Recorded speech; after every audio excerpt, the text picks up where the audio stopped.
Hi, I'm Marc Randolph, co-founder of Netflix and 6 other companies. Over the years, I've heard that will never work thousands of times, but I've learned there are things we all can do to increase the chances that they will. So join me for That Will Never Work.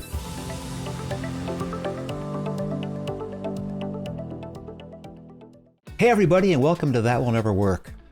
This week's episode covers 2 of my favorite topics, coffee and subscription economics. This week's entrepreneur, Karl Jameson, is the founder of Coffee's Up, a subscription coffee service headquartered in Brooklyn, New York. Karl's struggling with 2 interesting problems. First, he has all the analytic tools he needs to understand his subscription economics, but what happens when there's some customer behavior going on which is not trackable? What are the old world tools you use to understand how customers feel about your product? And then, a more personal problem. How does he know if he's the right CEO for the job? Well, if you're wrestling with either of those problems, this is the episode for you. Karl, welcome to That Will Never Work. I'm excited to chat with you because, as I understand it, you are working on a business near and dear to my heart, something that plays a critical role in my life. Which, of course, is coffee. I'm an addict, and more than that, I went down the rabbit hole many years, so love it. And so I can't wait to hear what aspect of the business you're in the process of disrupting. So what I think would be a great way to start is if you could maybe really quickly give me an elevator pitch version of what problem were you trying to solve, what are you doing? And maybe you could neatly segue into what it is you want to talk about today. Sure. Thanks, Mark, and thanks for having me on the show. So Coffee's Up is an app that we developed over the course of 2 years, and it's designed to disrupt the coffee industry as well as change the way that consumers choose their daily cup of coffee. Very similar to Uber in a way, I guess, because when Uber came in, the whole world sat back and watched as commuters changed their daily habits. Coffee's Up is designed to change the daily habit of the individual consumer. So what we've done is we've actually, for the first time ever, developed an app which joins the coffee roaster to the cafe to the consumer and solves the problem at every stage of that ecosystem. The problem we were solving from the roastery, we own a roastery based in Brooklyn that serves several hundred cafes up and down the east coast of the USA. And what we noticed is every time our consumers went to do a pitch to a chain of cafes, every roaster does exactly the same thing. They pitch that their coffee is a specialty coffee at a very high level, and they pitch that the service is very good. So we thought, how do we differentiate ourselves from all the other roasters that are out there? And that's the genesis of the entire app. And so what we thought was, well, what would happen if we solved the biggest problem that a cafe faces, which is how to get people to walk into the cafe rather than past the cafe. And so we thought if we could solve that problem, we could go into the cafe, we could pitch to them, we could say, we've got great specialty coffee, great service, and by the way, we can direct 20, 30, 50, 100,000 people through your store. And so that was the problem we were solving from the cafe perspective and from the roastery perspective. The last part of the equation and the problem we wanted to solve was for the consumer. So we thought, how do we get them into the actual cafe? And so what we thought was, we would design a subscription model where rather than paying $5 or $6 for a cup of coffee, if they paid us $8 a month and we gave them 12 free coffees a month for that $8, so 67 cents for a cup of coffee, then they would go into that cafe, and what happens is the roastery subsidizes the coffee component of any free coffee. So when the consumer comes in, it's a great opportunity for the cafe to upsell to them, to get them as a regular habitual customer that comes back 3-4 times a week. So let me make sure I understand how this works. I think I do. I mean, I understand the basic model from the consumer. Basically, they come in, they subscribe, $12 a month. Well, that seems pretty reasonable. And for that, I can go into into a coffee shop of my choice, of any one of several hundred or thousand, however many there are. We'll get to that in a minute. And get a cup of coffee, up to 8 in a month. Correct? A month or a week? Correct. A month. 3 free coffees a week, so 12 a month. 12 a month. And what was the price? $8 a month. I had it backwards. $8 and 12 coffees. Got it. Correct.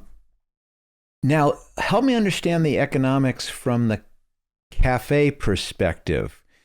If I understand, you guys keep all the subscription revenue, but in exchange for them dishing out the free coffee, you're going to give them free beans? Correct. And so basically you give every all right, I got to understand this better. So quickly, how many cafes have signed up for this program? Okay. So we launched 15th of January 2022, and we've got just over 50 cafes that are now live on the app, and we've got probably another 20 or 30 that are waiting in the wings to be installed. And do those cafes get all of their coffee for free? Or do you have to do some calculation and go, you gave out 70 cups of coffee in the month, so we're giving you 40 pounds of beans? Yeah, so very quickly how it happens, Mark, is the app records the number of free coffees, and then every time they get to 130 cups of coffee, which is equivalent to 5 pounds, then they get reimbursed 5 pounds of coffee. Ah, interesting. So your pitch to them, besides the fact, look at all the traffic we're going to get you, is basically, yes, you'll have the labor expense of making the coffee, but your major cost of goods, which is the beans, will be free because we'll cover that. And what you get out of this deal is traffic, because the odds are, and I'm sure you have these numbers which you can trot out in a beautiful deck, is that the average person doesn't just buy a cup of coffee, they buy a donut, or they buy a cruller, or they buy a sandwich, or they go, I like this shop and I'm going to come back and begin coming here for my lunch and my, is that kind of the pitch? That's it, Mark. Yes. And because the 3 free coffees a week have to be redeemed 24 hours apart, the consumer is then coming in at least 3 times a week. So there's 3 different opportunities to upsell their products and so forth. Yeah. And since you're 3 months in or so now, do you, at the time of this taping, do you have data that in fact what you're saying bears out, that for every free cup of coffee, the average person spends X? Is it working? Yes. What happens, Mark, is the average sale per person when you go into a cafe is working out between about $11 and $13 per person as they walk in. So over time, though, we think we can get that from $11 to $13 up to $18 to $20 by some pop-up offers on the app. For example, if you walk in and you redeem your free coffee, you'll see a pop-up that says, hey, Mark, would you like a toasty croissant with your coffee this morning? You press add to your order, and of course you buy the croissant as well as your coffee. And then of course you keep the revenue from the croissant and just reimburse them with some free flour. I assume that'll be that's the next phase of your empire. And pretty soon you've got the whole thing. Want some scrambled eggs and bacon? Awesome. Here's a pig and some chickens.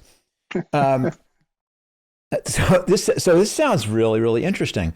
But it's funny, what I had not expected was that this was essentially a tool to help you sell wholesale beans.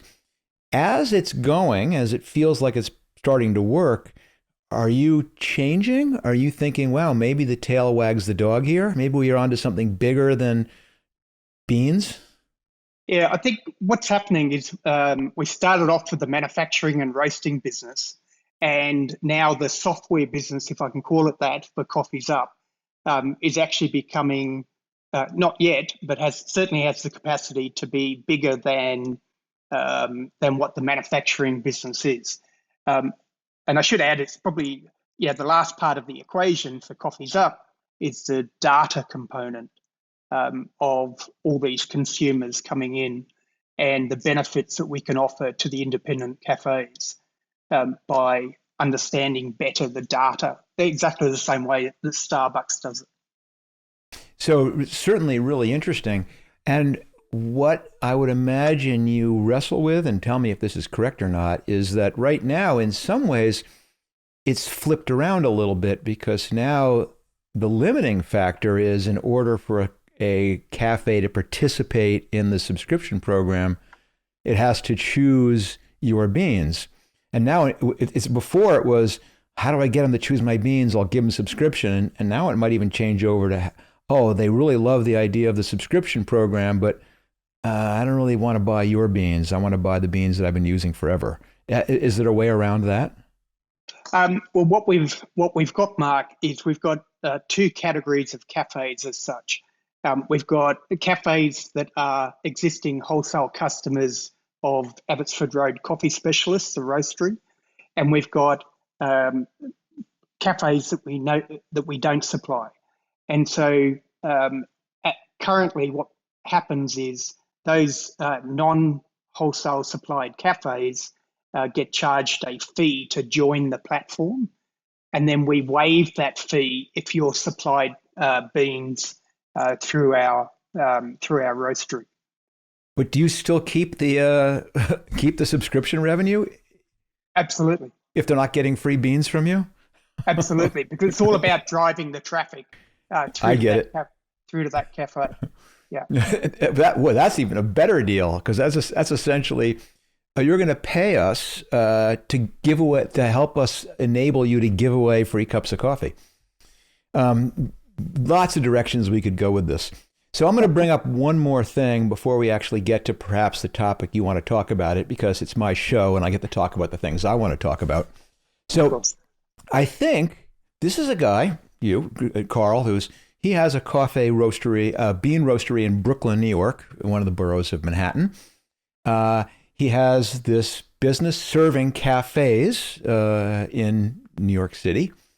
And you may be surprised. So, Karl, where are you calling us in today from? Where are you running this business from? I'm actually calling in from Queenstown, New Zealand. So, in these days of COVID. So we'll take a pause here where everyone runs to their globe, which I'm sure you all have globes now, and takes a string and stretches it between Brooklyn, New York, and Queenstown, New Zealand. And I'm going to suspect it's probably just about as far as possible as one can get from Brooklyn, New York.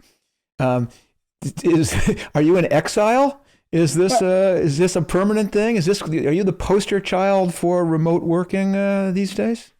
Oh, look, Mark, I think we've got a lot of people here in Queenstown, New Zealand, that are operating businesses now from around the world. And luckily, we've got a great team in New York that runs both the roastery and Coffees Up for us. And so, phone and email and Zoom meetings work perfectly well. And hopefully I'll be back there in May this year, actually. I'm looking forward to it after 2 years away. Yeah, that's okay. I'm looking. They won't let me into New Zealand, or maybe they've opened that up now. But I'm the opposite. I'm dying to get back there. And listen, don't tell anyone. The coffee is way better in New Zealand and Australia than it is in the United States. So that's another great reason. And great breakfasts. You guys are good. And you're Australian, is that correct, Karl?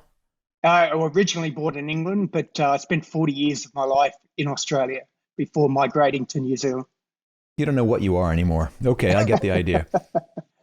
But anyway, let's get this to the question that you meant. What do you want to talk about today?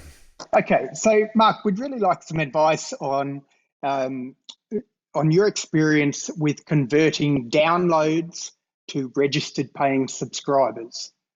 and I can walk you through our numbers if you like, if that assists. But um, our our largest issue is we're getting a large number of downloads of the app from the consumers, and it's a question of that conversion rate from downloads through to registered paying subscribers. The topic you're bringing up is a critical one because, of course, every business struggles with this.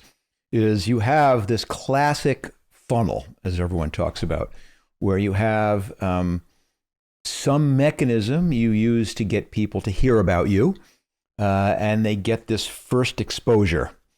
And then what is the process by which you take these people who were initially exposed to you and step by step move them through to becoming customers?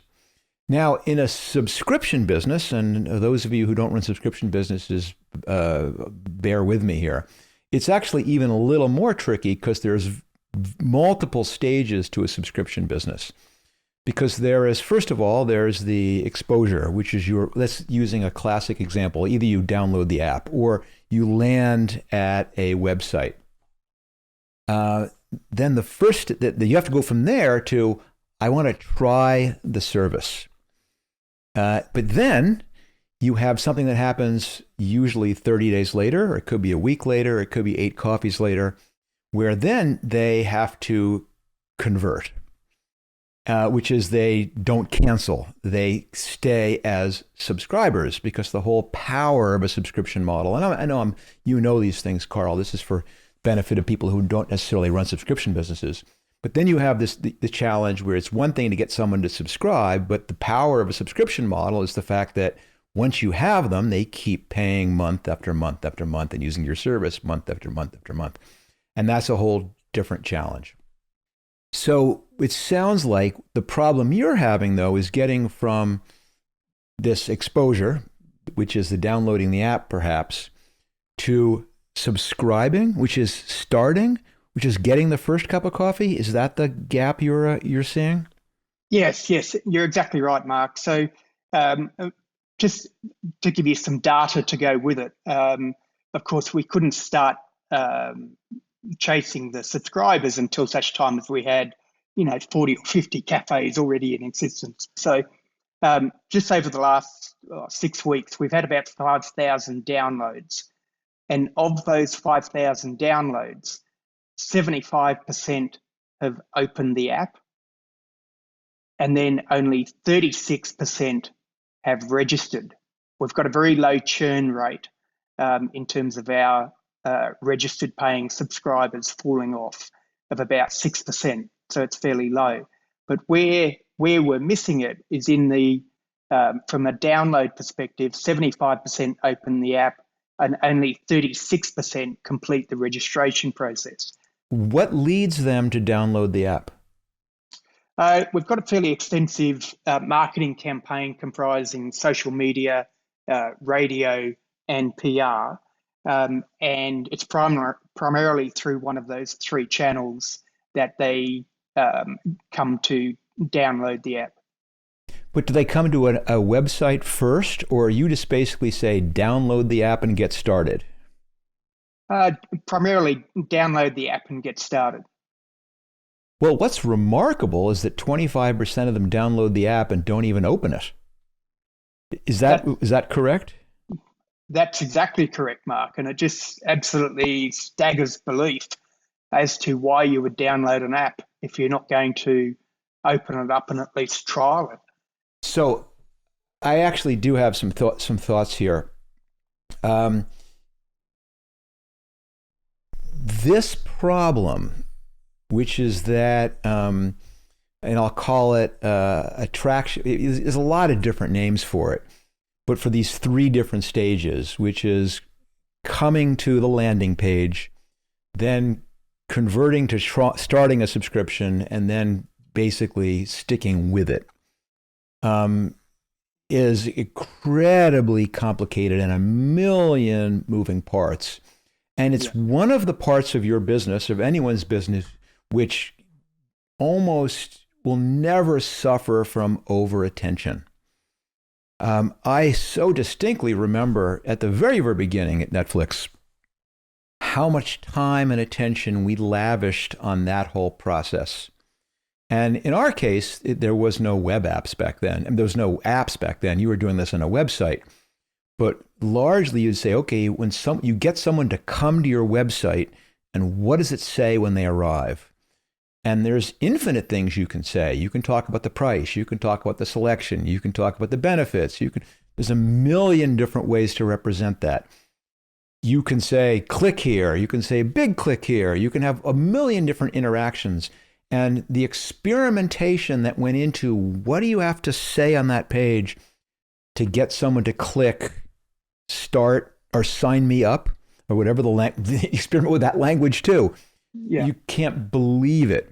And then, of course, someone clicks sign me up, and now you begin this next process. And again, it's even equally complicated. Do you ask for a credit card first or name and address first?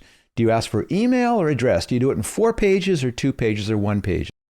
Then once someone subscribes, is it a 7-day free trial? Is it a 0-day free trial? Is it a month-long free trial?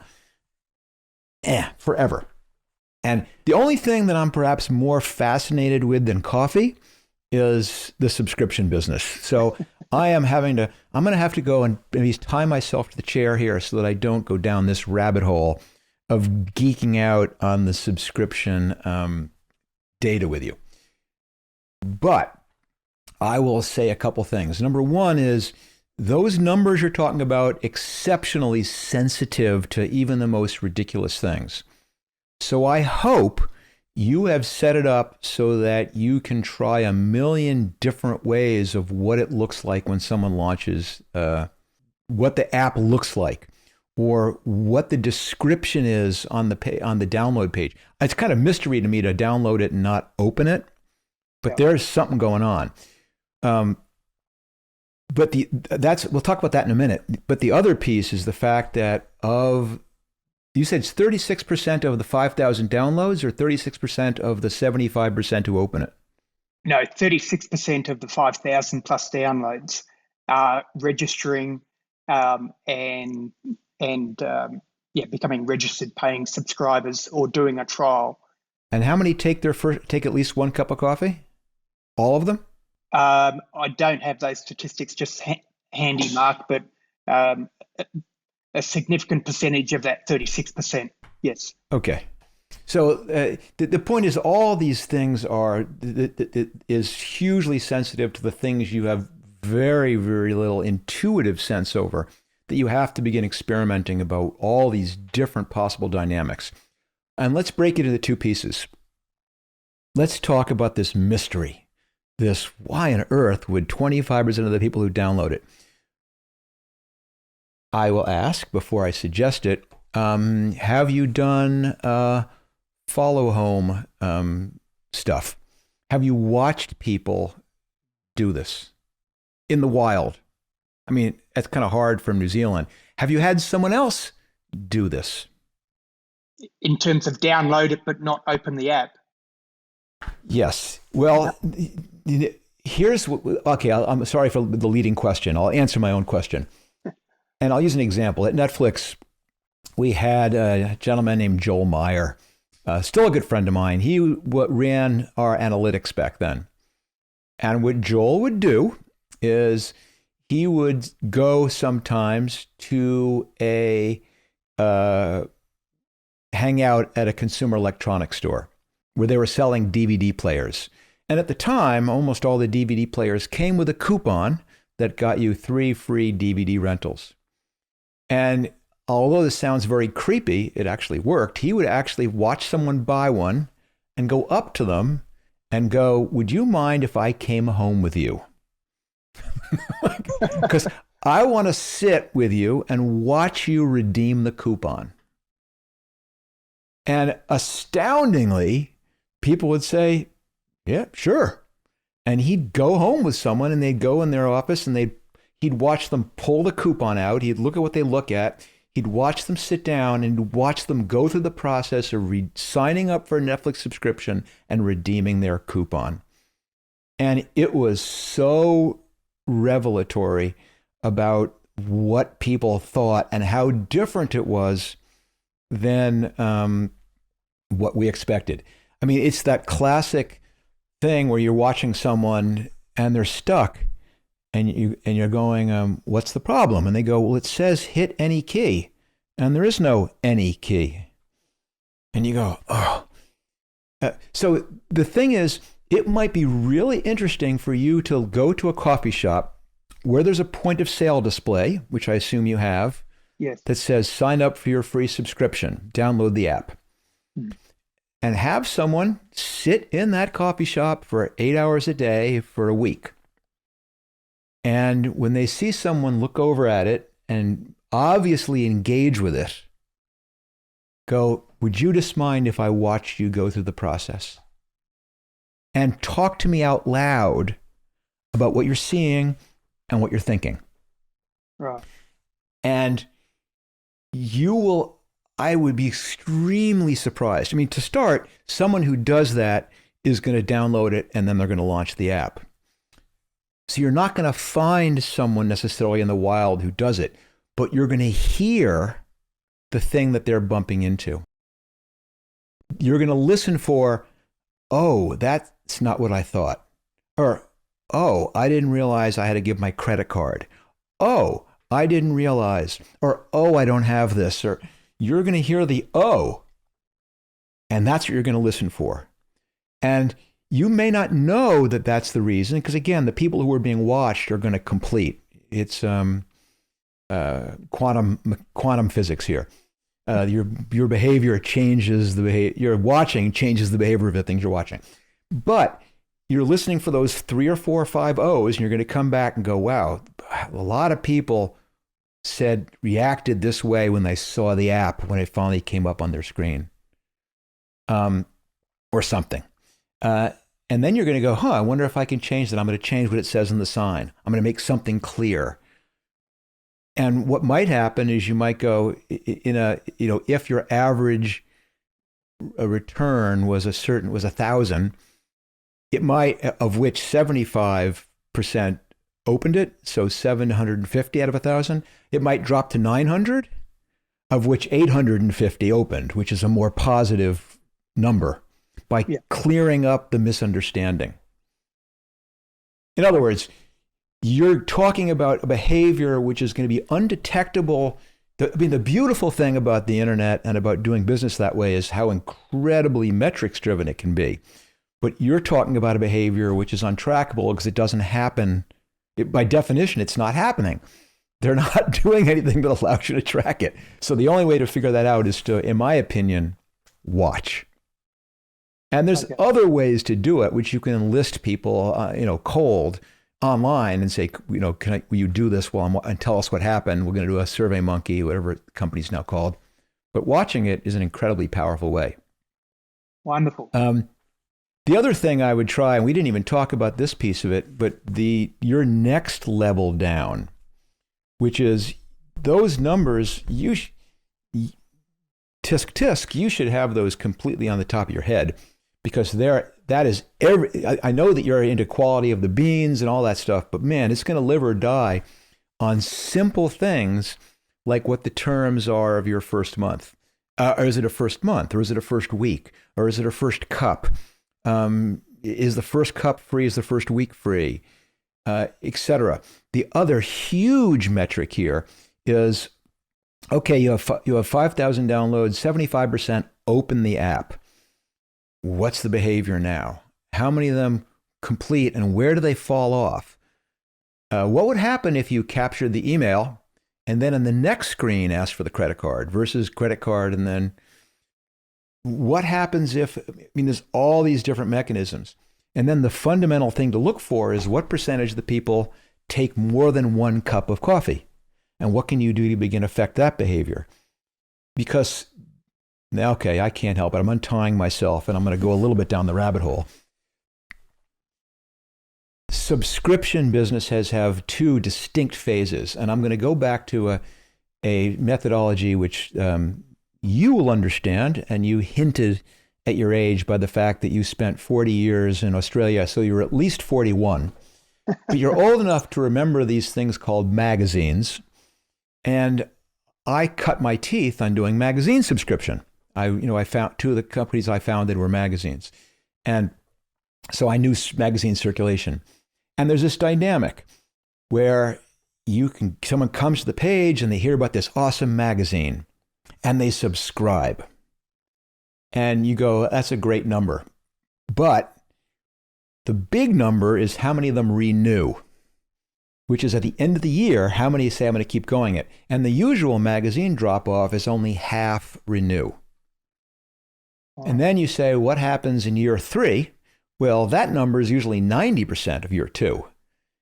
And you go, why would it be 50% fall off after year 1, but only 90% of the people stay on for year 3? And it's because when you sign up for something for a magazine, you're going, oh my gosh, this is going to make me thinner. This is going to make me more attractive, more muscular, more attractive to the opposite sex. This is going to make me richer. And then the thing arrives in the mail and you go, oh shit, it's just a magazine. It's not the secret of life. And so only half the people stick with it. And you have the exact same dynamic. These people are going to download the app and they're imagining in their minds, this is crazy. I can sample all kinds of great coffees. Or they're doing the math and they're going, wow, it's 60 cents. That's a good deal. Well, you don't know. And then some percentage of them try it and stick around. So you says you have a 94% retention rate, but there's 2 different retention rates. There's what you get in your first renewal period and what you get in all subsequent renewal periods. And you have to look at those differently. And that's advice you didn't ask for. Take it that's a freebie. I love this idea, though. I mean, I think that subscription coffee has been tried 1,000,000 times in the bean delivery, Gevalia being the classic case, where that experiment, of course, it's subscribe and you get fresh beans every month, basically stops when every single subscriber realizes I've now used up both stalls of my garage and my entire guest room are now filled up to a shoulder level with coffee. And you go, stop sending me this stuff.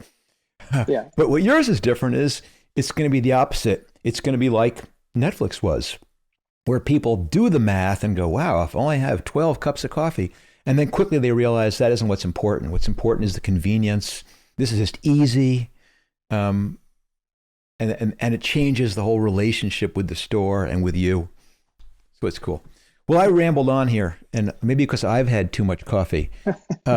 Have we gone anywhere in the right direction of the things you were curious about, or is there someplace else you want to explore too? No, that's great, Mark. Great insights. So we will have a look at a few of those to see if and let you know what the churn, what the change rates end up being. There's one final question I have for you, which is on a totally separate topic, which is the issue of a founder appointing a CEO. Do you have any general, advice that you can give for when is the right time for a founder to step to one side and appoint a CEO to run the company? There's a couple of ways to answer that. And since I am going to assume this is specific to you, as opposed to this generalized case, because the normal answer to that, and it doesn't get asked very often, but the normal answer to that is that once you realize that you're no longer the right person for the job. And I often talk about the dynamics of a startup is that at the beginning, you're basically a group of people in search of a repeatable and scalable business model. And so the key skill is searching. And searching requires that you be very comfortable running over to a rock, getting your crowbar, prying the rock over, and not there. No problem. You run to the next rock. And now this one requires a hoist, and you have to figure out how to build a hoist to lift that rock up. And you've got to be comfortable doing something different every day. You've got to be good at not only using crowbars, but using hoists. You have to have all kinds of different skills. You're a generalist. You have ADHD. It's a different skill set. And people who are great at startups are great at that. However, if you're lucky, then you get to achieve this product market fit You do have a repeatable, scalable model. And now your job is to repeat it and scale it. Right. And the skill sets for repeating and scaling are very, very different. And it's very, very common for the person who was the unbelievable star during the searching phase is struggling during the repeat and scaling phase. And it could happen as you go from 10 to 100 employees. It could happen, you go from 100 to 1,000. It may even not happen until you go from 1,000 to 10,000. But it almost always happens. And usually the problem that people come to me with is I have an employee who's been a loyal employee all these years, and they did everything for me and they worked out. But now the job's changed. It's much bigger. It's much more complicated. And they're not the right person, and I need to counsel them out. And all I can do is commiserate and go, yeah, that sucks, but that's part of what it is.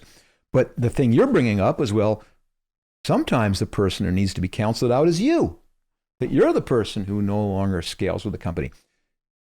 But I don't think that's what you're alluding to, because you're still extremely early. You're still searching for the repeatable, scalable model. So in my case, what I would recommend is that the time is, if you say, this is not my long-term biz, I'm a coffee roaster, or I'm an itinerant entrepreneur, I want to do something different. The answer is, it's really hard to recruit someone to run a company until they know what it is they're running. I see. And you have to recognize that when you bring someone in, there has to be some continuity, which is that there has to be someone who's going to stick around for a while. So the challenge is, let's hypothetically said it's now. Well, you're going to hire a searcher. You're going to hire someone who's not quite sure what the repeatable, scalable model is. Most of the problems this person has to solve haven't even been encountered yet. And she or he is going to have to work on helping launch this new business. And you could probably find a phenomenally good person to do that. Especially they go, wow, I'm jumping into a company where a lot of the groundwork's already being done, and I'm just need to crank on this a little bit.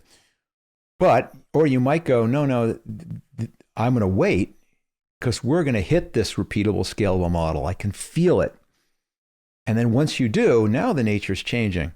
Now I need someone who's really good at recruiting. I need someone who's really good at putting a team together. I need someone who really has experience with international expansion. I mean, you're going to have a whole different set of criteria of what you want someone to be good at. And I don't think you know yet what it is you want, because the company doesn't yet know what it wants to become or what stage it's at. So that's a quick answer to say it depends, which is the answer to most of the questions that people ask me. But it's particularly the case here. Is you've got to know what it is you want to hire this person for before you know it's the right time. If you are going, I'm not the right guy now, then now's the right time. But if not, if you go, no, I think I really am digging this experimental thing, but I don't want to do this the rest of my life, then you wait until you have a bit more of a vision toward, oh, I see where this is. I can articulate the big challenges this person's going to have to solve. I can make a movie of what this person will need to accomplish between now and 5 years from now. And then I can back into, what does this person need to have? And is that what I want to do, or do I want to have someone else do it?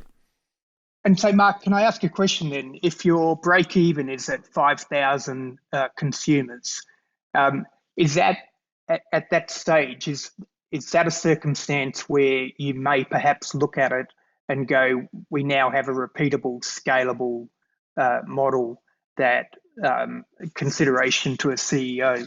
Do you think that's an appropriate point to reconsider the issue? Break even is probably not necessarily the metric that I'd be looking for. Right. I would be asking, it'd be several questions. Are the unit economics sound here? Is the cost that it takes to find a customer recoverable?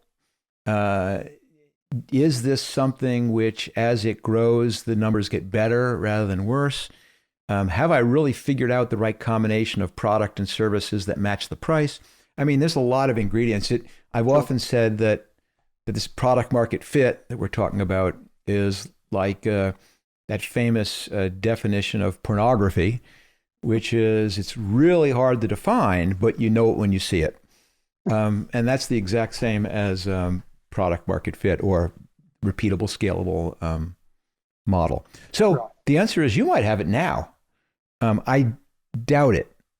There's too many fundamental holes here to know whether this works. Again, this is based on a total of 30 or 40 minutes of conversation. So who knows? Maybe my spidey senses say no. Right. Okay. All right. Tremendous. Well, anyway, Karl, I think this is fascinating, and I just might need to book a flight to Queenstown as soon as possible to follow up with you on this. But if I can't pull that off, let's chat again in 6 months, 9 months or so, and I'm really curious to see how it goes. And then let's schedule a real geeky whiteboard, deep in the weeds session for subscription model nerds, where I grill you on how this is actually going as a business. How about that? We'd love to do that, Mark. Yes, I could talk all day on subscriptions. So I look forward to it. And we look forward to seeing you in Queenstown very soon. I'll do my best. Yeah. Well, thanks, Karl. Listen, best of luck with it, and keep those cups of coffee coming. Lovely. Thanks, Mark. All the best. Cheers. Okay. Well, as you can tell, I could talk forever about subscription economics. And I think one of the things I like most about it is how measurable it is. It is the definition of a data-driven business. But it's interesting, isn't it, that sometimes if you're trying to understand what a customer thinks, the best way to find that out is just to ask them. And if you have a question that you want to ask and you want to come onto the podcast, well, that's easy. Simply come to markrandolph.com/guest to apply. If you enjoy hearing about the topics in the show, why not read the book that inspired it? The paperback edition of That Will Never Work, The Birth of Netflix and the Amazing Life of an Idea is available for pre-order now for a June 7th delivery. And check out my socials for some awesome book giveaways. And I'll be putting out a free chapter from my audiobook as part of this podcast, so be on the listen for that too.